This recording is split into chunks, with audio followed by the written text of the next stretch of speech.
session, and I'm very excited to be delving deeper into a critical conversation about the impact of COVID-19 on those who are on the front lines of the fight against this pandemic, our community health workers.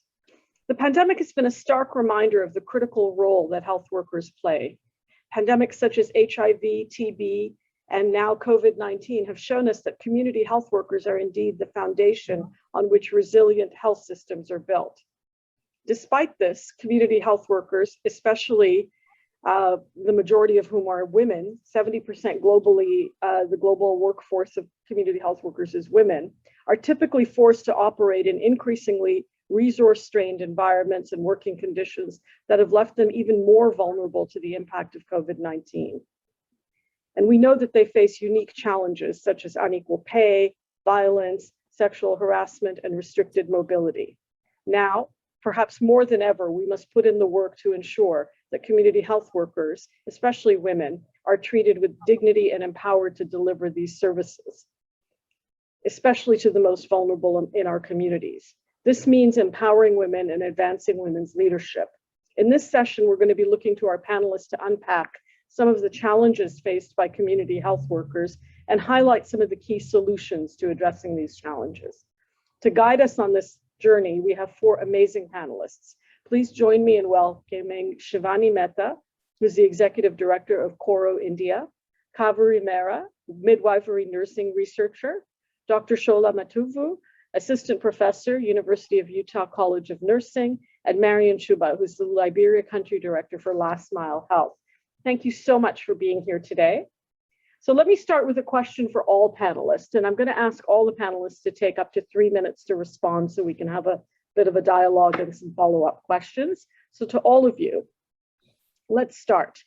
The COVID pandemic has spotlighted the contributions of caregivers and community health workers, the vast majority of whom are women, to public health and to our general well-being. Yet despite these contributions, women community health workers often remain excluded from formal health systems and are continually disempowered. What's one urgent action that must be taken to change the status quo? So Shivani, let's start with you. Thank you, Mandeep. I think it's useful to understand what are the challenges that the community health workers face. In India, they are numerous, but I think they all stem from one basic fact, which is that their role is the way it is conceptualized and it's perceived. So although they're an integral part of the healthcare system, they're actually categorized as volunteers, which means that the state government nor the central government has any legal obligation to make them provide any proper conditions of work or even a minimum wage. But when the work has to be done, they are considered like employees. So they're supposed to follow orders, they're supposed to do whatever they're expected to do. And I think because of this, they get caught between what the expectations of the community are and what the system requires of them. So the challenges pertaining to their work are related to multiple, they have to do multiple activities, which is logistics, documentation, taking people to the hospital, making home visits. They get paid very poorly and there's no support from the system. So there is no training, no kit, no medications, which they can, dispense. So all of this became worse during COVID times, as you have yourself mentioned, because the long hours of working, and they were doing it without any protection for themselves. So no masks, no sanitizers, things like that. And because of this, they face challenges at home on a personal front. Families put pressure on them saying, you're working such long hours, you're working, doing so much, but you're not getting paid for it. So what is it that you're doing? Again, there is lack of respect from the community, members, because they expect them to solve all their problems.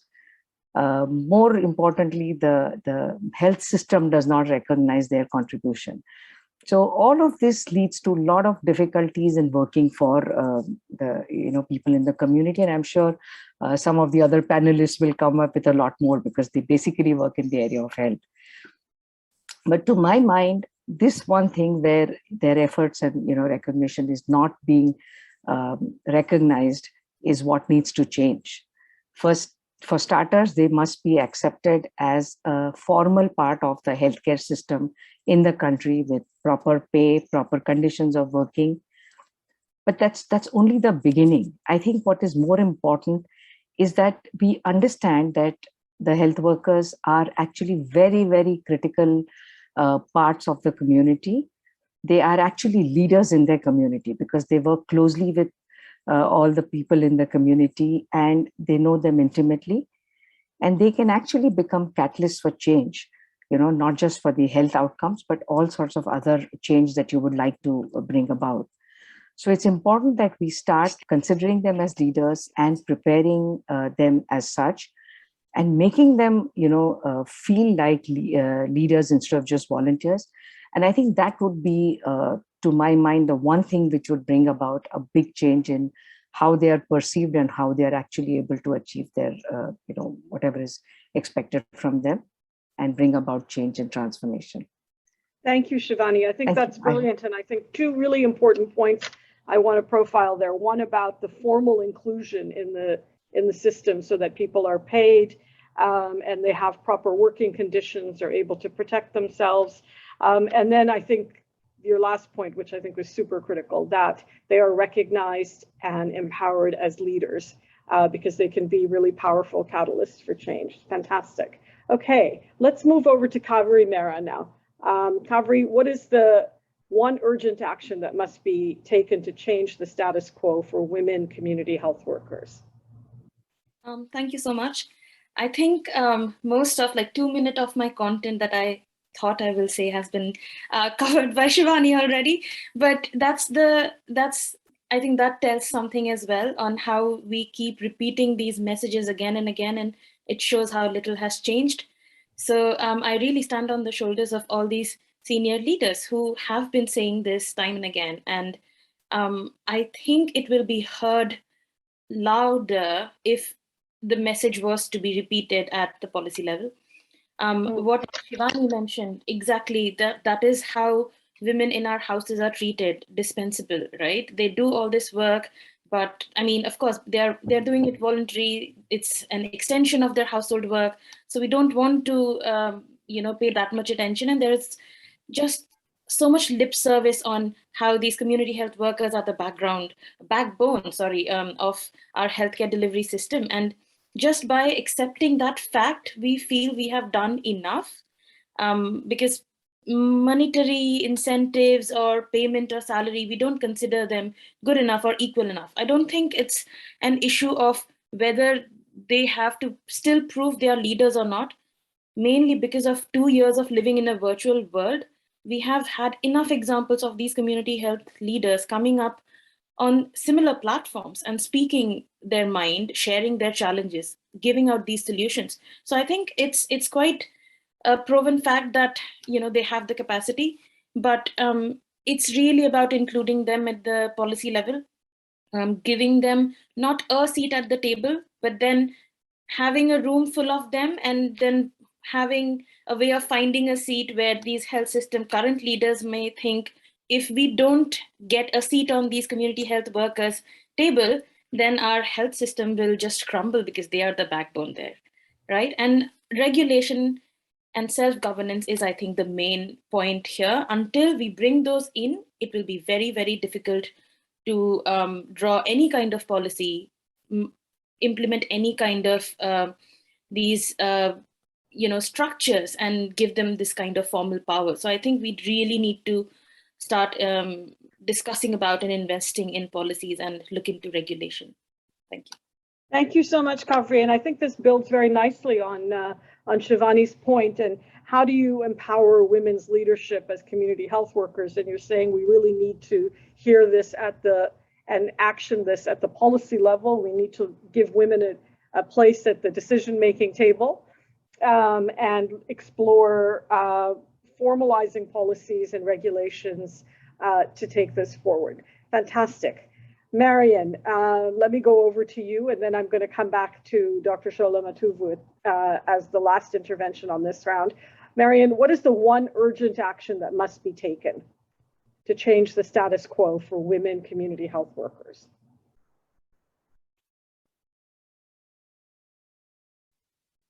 Okay. You're muted, Marion. Marion, you need to unmute. Okay. Thank you very much. And as a trainer and facilitator, I will say that what we all are saying in terms of repetition breeds learning, and we're still emphasizing leadership. But what I want to emphasize in leadership is the whole idea of not really inclusiveness, but really belonging and ownership. And sometimes what happens is that we bring women to the table, even though we know they come to the table and they sit there, but then we say we include them, but we have so many of our own agenda that we do not get to the women's agenda. So what we need to do is to try to make sure that women as leaders really know and work in an enabling learning environment. They are really able to use data for decision making. They themselves are able to engage in problem solving.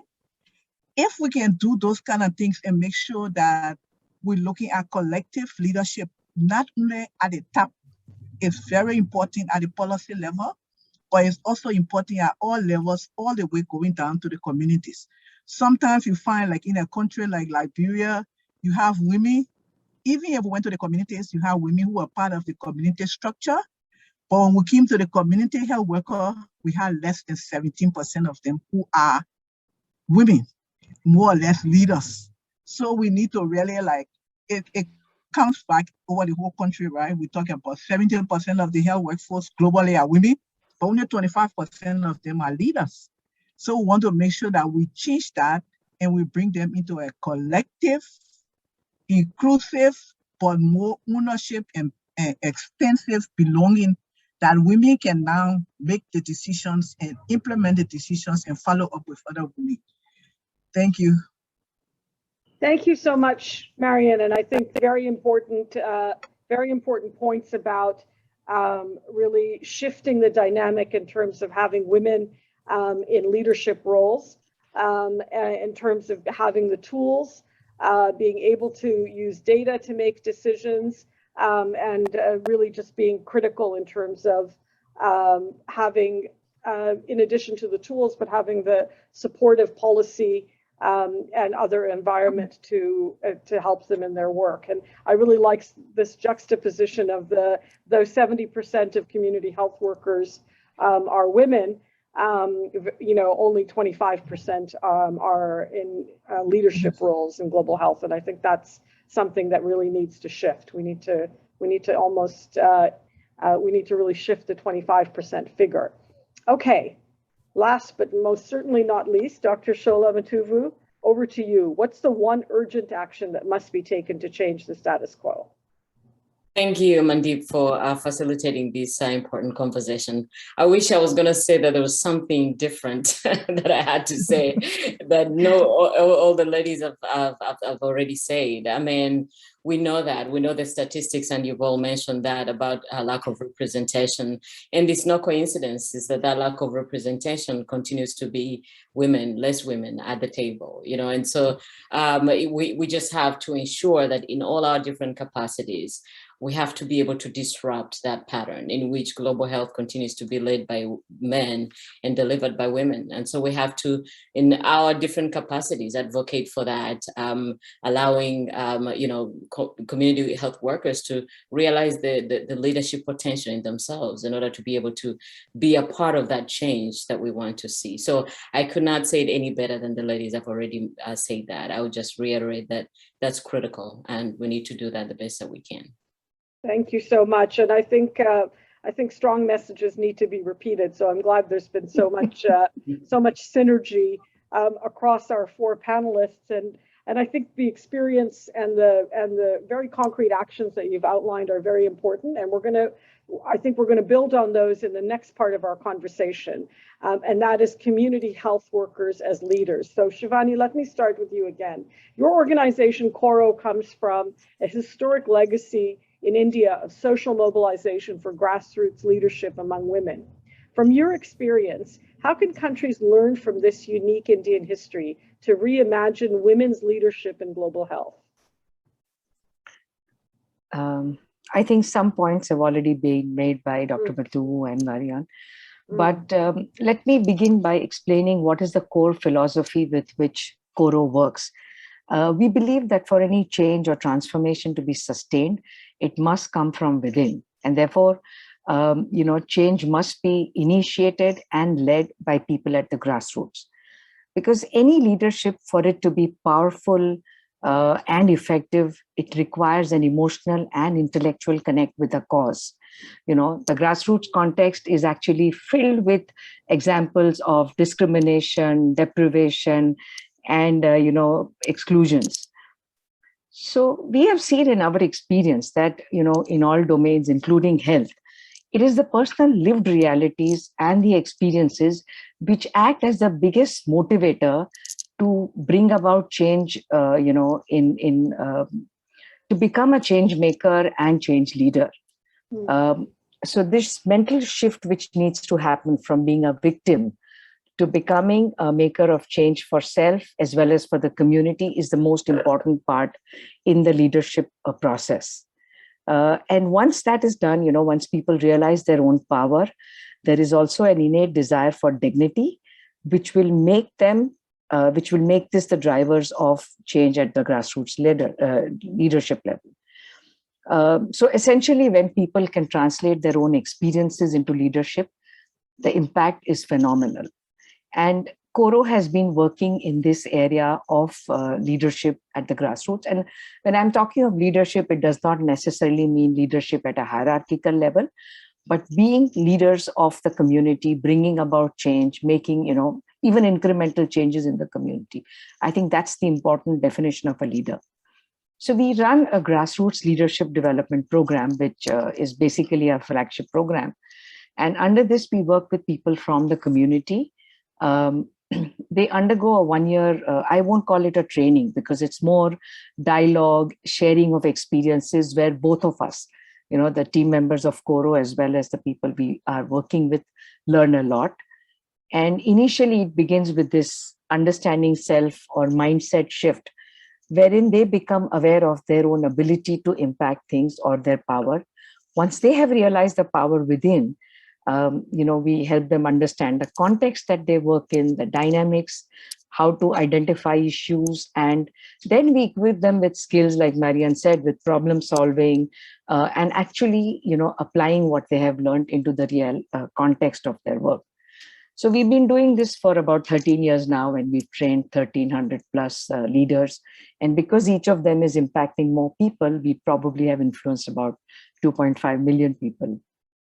Now, the program is issue agnostic, but I'd say it works very well in the health sphere also. 70 to 80% of our leaders are women, and a lot of them are people who are community health workers or ASHAs. And we have found that when they went back into the community to work after completing the program, they were able to do, a lot of different things. So, for example, we have an entire gender-based violence program, women's empowerment program, which is built along these, thought processes. Now, some may say that domestic violence is not a public health issue, it's a personal health thing. But given the extent, I'd say it involves, community health, because there's mental, physical, sexual, all sorts of health involved. Now, if there had been people who are coming from outside and trying to work at this, they would not have made much headway because people would not open up. But here we worked with the people from the community, and they took the leadership. Some of them were health workers, some of them were just people who were, there. And the women who were undergoing abuse started opening up, and they all came together to create a structure whereby there's a task force and which, they address the issue of gender-based violence in the community. So that's leadership at work, if you ask me. It's not, Another case, we have people from the Pardi community, which is it's a tribal community. And two of our fellows were actually men who went there, and, there was a big fear of institutional deliveries. But because these people had learned how to, influence people, they worked with the community and they were able to increase the number of institutional deliveries. So there have been multiple other examples. There is another a leader who underwent the training. And as part of improving access to healthcare for the community, she actually stumbled upon a racket which was running for donating of eggs or harvesting of eggs. So good-looking young girls were being offered food, good place to stay, and medicines, and they were not being made aware of the implication of they were actually being exploited. And because this lady was part of the community, she was able to identify this and speak about it at various platforms and help shut it down, also make the girls aware of the implications. So my point is that it's more about how the people also perceive their roles. Like Marion said, you bring them to that table, but unless they look at themselves as change makers, it's not going to be an effective engagement. So as I said earlier also, that I feel community workers are very, very uniquely suited to be in the forefront of any change that we may want to bring about, not just in the health outcomes, but everything. They are currently expected to execute orders given by someone who's sitting far away and is not aware of the local context. But if they were actually, given this kind of an exposure, given these skills, given that they understand the community so well, I think they would actually be able to bring about a much bigger transformation within that community. I think I've taken up more than my time, so I'm going to stop that's okay. here. I think it's a very important point, and it's this issue of community health workers are there in the community, whether they're identified formally as community health workers or not. But I think the other point that you made about this participatory learning and sharing is really critical to facilitating their role as catalysts for change and as leaders in the community. I think that's something that's very powerful. Okay, Marion, over to you. You've dedicated 40 years of your life to improving the health and well-being of women and children, supporting first responders to impact the mitigation of health crises such as Ebola. Why are community health workers so critical during crises in particular? And how can we better support them to be able to respond more effectively in future emergencies? So Marion, over to you, and please make sure you're unmuted. Yes. So how can we support community health workers during crises so that they're better prepared for future emergencies? Thank you all very much. This is most important and interesting. The community levels, they are at the front line. They are providing quality care. They are ensuring that communities practice preventive health or even health promotion. But even when help arrives, in the community, they are the ones that call that help, and they are there, whether it's crisis or in times of calm. But for us in Liberia, we experienced with the Ebola and then with the COVID, you will see that those diseases, they start in communities. Community health workers are these highly qualified, trusted members of the community who can help diagnose, who can help prevent, who can help to make sure that the damage is minimized. They can help to mitigate problems. The thing about community health that makes them so critical, they can also do surveillance. They do diagnosis. They can prevent many of the long-term impacts because they are trusted people. People know them. They are, the best part about them is that they are wonderful live examples. So therefore, we need to support them. We have spoken about some of the things, the whole things of making sure that they are trained, they are paid, they are supplied and equipped in Liberia. That's what our policies look at. Look at the whole thing about selection and training and paying, supervision, and integrating them into the health system. And it's very key. For us to be able to support them, we have to make sure that they are part of the health system. In Liberia, Last Mile Health has worked with the Ministry of Health to make sure that we even vaccinate these community health workers, not only giving PPE at the beginning of the crisis, we gave PPE everybody was like shocked that PPE were included, community health workers were included in PPE. Everybody was concerned about the facilities. But we had PPE. When it came to the vaccinations, we said, okay, we'll make sure that we get out there and get every community health worker in the country, we want for them to have vaccinations. And so we're out there with them. Their protection, as we say, in terms of supporting them, we need to remember that their protections very important. It's their protection that will cause the community to be protected. Like when we did the vaccines, it was the community health workers that got the vaccines, that went into the communities to help others to get the vaccine. And I have to tell you, there were even community health workers who encouraged professional health workers to get the vaccine. We have heard again and again, to get them motivated and work. But for us to support them, we have to work with them. We cannot just stop at the training. Another thing I want to add before I end is that we need to look at the career ladder and the advancement. I'm so happy with Shivani program of leadership. And I'm saying I need to go and grab that right now and bring it into Liberia, because that's the essence, is that we have to advance them every day. They're not just there, trusted member of the communities. They have to become leaders. They have to become trainers. They have to become supervisors of community health workers. And so if we can do that, then we are able to support them as they integrate into the health system. Thank you very much. Thank you so much, Marion. And that's very, very clear. They need to be trained, they need to be paid, they need to be equipped, they need to have the supplies, and that means having the supplies to protect themselves. And we really need to also take care of making sure that they have career advancement opportunities, and that we're also making sure that they're at the table for critical decision making. So very important points. Kaveri, over to you. Frontline workers in India have had a long history of being many people's first point of contact with the health system in their community. How would you characterize the leadership role that community frontline workers play in India? And in what ways in particular do they support vulnerable or marginalized communities? So over to you, Kaveri. Thank you so much. I think and from the early days of my career, I used to look at particularly Ashas and Mitanins in a particular state, and also auxiliary nurse midwives as people who were the closest to the community.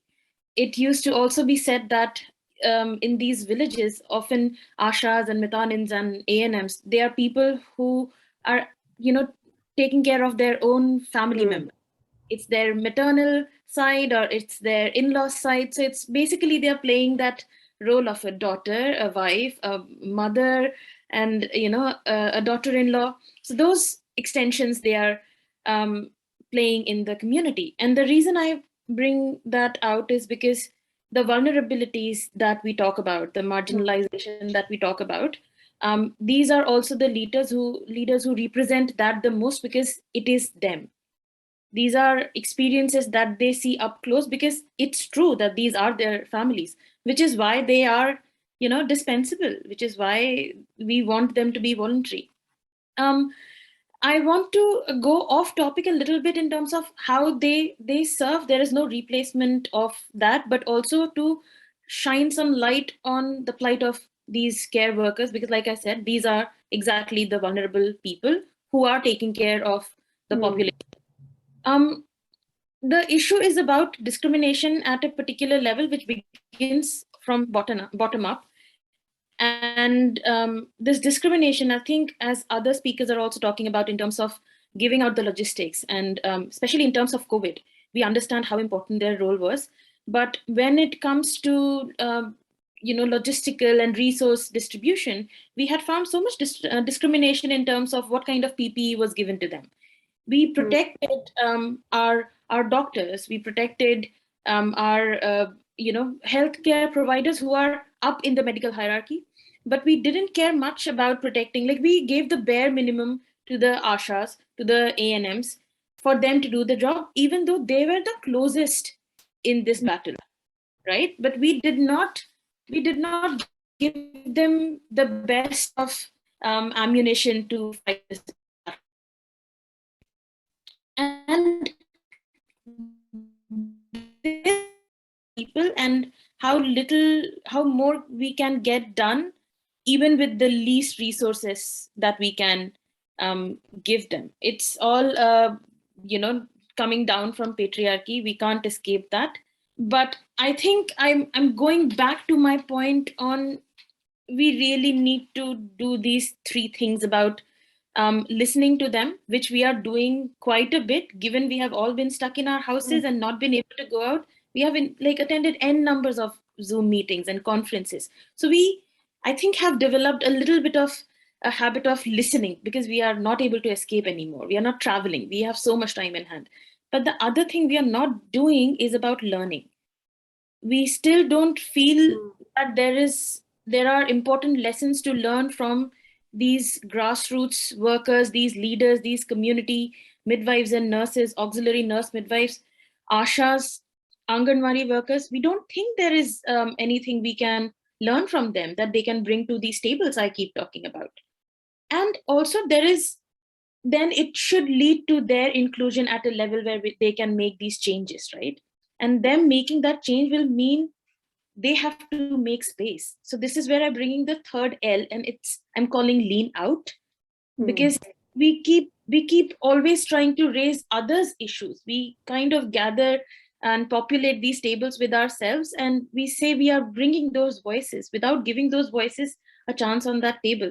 And it's not gonna happen until these leaders at the top table of all these levels decide to say that, yes, I make a conscious decision that I have played a crucial role, but the best role I can play right now is by leaning out.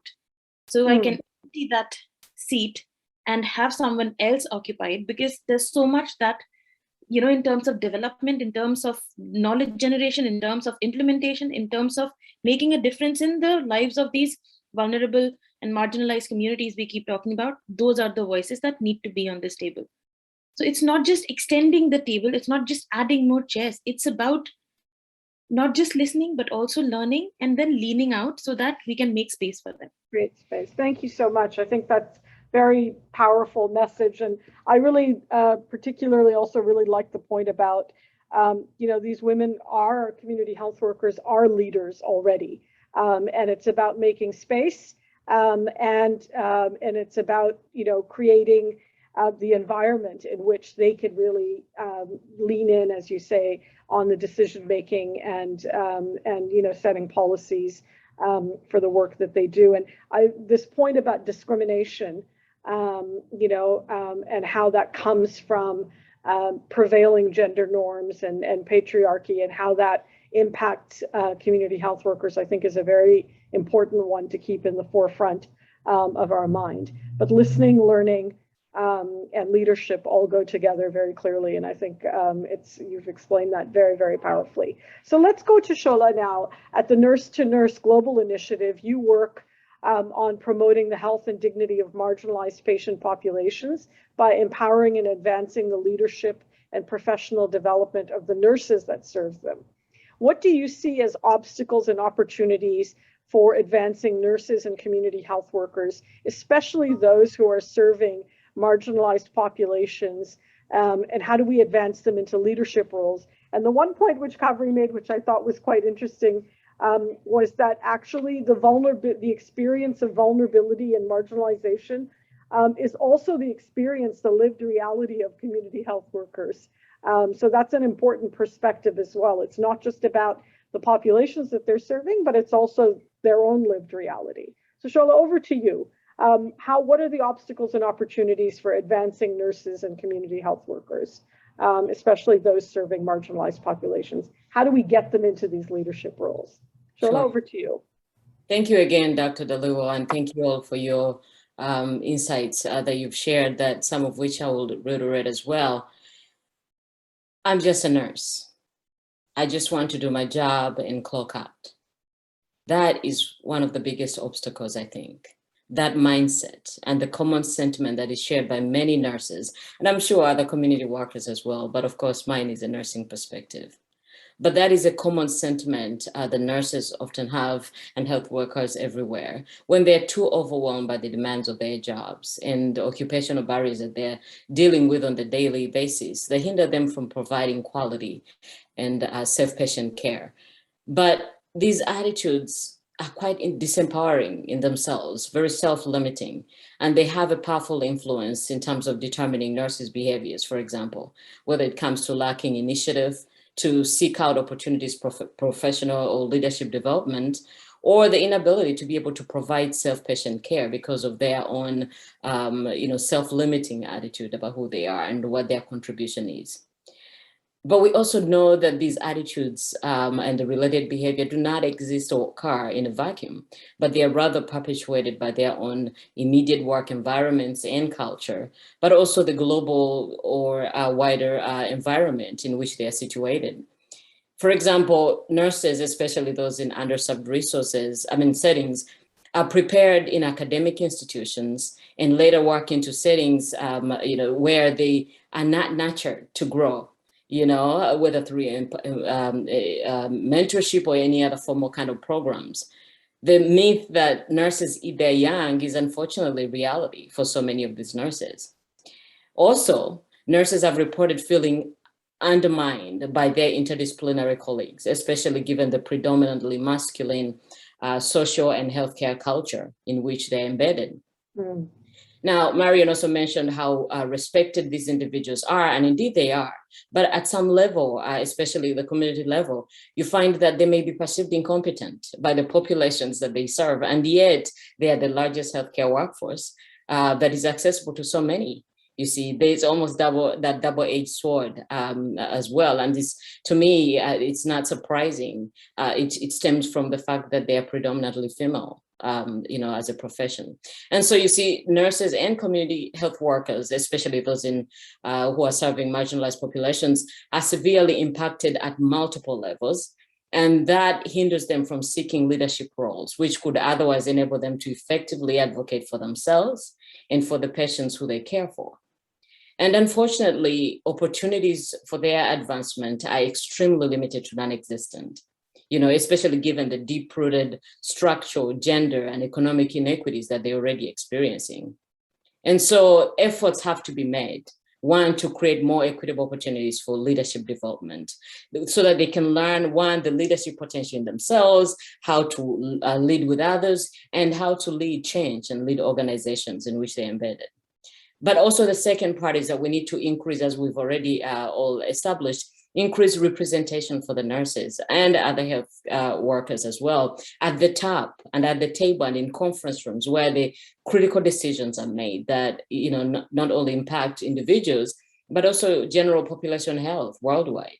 And our colleague Kaveri has mentioned that other individuals need to lean out. I wish people could do that voluntarily. But I think we also need some other measures where, policy and other initiatives actually force the change, because some people enjoy the status quo. They want that, pyramid as it is, and they don't want to change that. And that's why in the beginning I said, I think we need to disrupt that. And we need to have regulations, requirements where we have more representation at the top. Folks are not going to lean out voluntarily, unfortunately. And so we have to sometimes advocate for that, so that we can be able to equip these nurses to gain the leadership skills to promote health equity everywhere, worldwide. So thank you so much for this critical conversation that we need to have. Thank you so much. Thank you so much, Ola. And I think you've really kind of left us with, I think, a couple of very critical and very concrete steps that need to be taken in terms of policy and regulation to create the space for leadership at the decision-making table in particular. I think we've heard a lot already from in this very rich conversation about the steps that need to be taken, about enabling space at the decision-making table for leadership, the kinds of formal policies and regulations that are needed to ensure training, inclusion in the formal health system, adequate equipment and supplies, and really kind of to really transform community health workers to the next level of their power, which is really to be catalysts for all kinds of change in the community. And I think this powerful notion that's come out in many ways in your interventions about, we're working still, unfortunately, in an environment of immense gender inequality, unfortunately. And even in spite of that, they're able to, community health workers and women community health workers in particular are able to be such powerful agents of change. So with the addition of proper policies and regulations, ensuring that they're formally included, they're better paid, they're treated with dignity, that impact can be even more transformative. So I want to just challenge everybody, 30 seconds now, because we're down to the last 4 minutes of our session. As we try to reimagine leadership in the global health field, what is the one thing you would like to see for the next generation of community health workers? What's the one thing you want to see? And I'm going to start with you, Schola, and it's really literally 30 seconds because we have 4 minutes. So over to you. I think we need to see more efforts and more support and more resources to galvanize the grassroots, to be able to, provide the nurses and other community health workers with the skills that they need to be able to realize the potential in themselves. Because until we do that work, there won't be any change that we envision. They have to be the change that they want to see, but it begins with them. Okay, so we need to resource that properly and create the space for that. Okay, now, Marion, over to you. What's the one thing you want to see for the next generation of community health workers? Thank you very much, and thanks to all. It's very interesting. We just completed a gender assessment, and we found out that people still are talking in terms of caring, no human rights language or gender language in our policy, in our programs. So for me, I would really like to focus a lot on gender equity and make sure that we got women leaders and more community health workers. Thank you. Fantastic. So a strong and explicit focus on gender equality and human rights to really unleash the transformative potential and impact for community health workers in the next generation. Kaveri, one rapid fire, literally 30 seconds. I think I would like to see revolution from the next generation, a very strong no and solidarity in that no, where they completely abolish this system of voluntary work to a level where they are able to genuinely dream for a day where there will be a community health worker at a position of a health secretary or health minister even. Until that becomes a reality where people are able to dream that way, we need that revolution to start, to sustain the change. We need a revolution of empowerment and the resources, and we need to address the gender inequalities to get there. And Shivani, final 30 seconds to you. What do we need to do for the next generation? I think, like I said, they need to accept and look at themselves as leaders.